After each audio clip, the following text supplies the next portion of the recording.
Абай Құнанбайұлы күз өлеңі. Сұр бұлтысы суық қаптайды аспан. Күз болып дымқыл тұман жерді басқан. Білмеймін тойғаныма, тоңғаныма, жылқы ойнап бие қашқан тай жарысқан. Жасыл шөп, бәйшешек жоқ бұрынғыдай.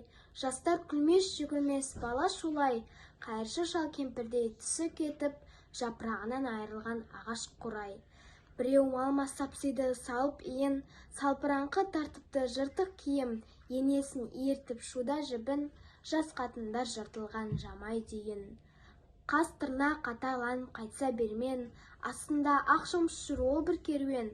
Қай ауылда көрсеңде жабыраңқы, күлкі ойын көрінбейді сейір серуен. Кемпір шал құржан қағып бала бүрсең, көңілсіз қара суық қырда жүрсең, кемік сүйек сорпасы темеген соң, үйде ит жоқ тышқан алап қайда көрсең.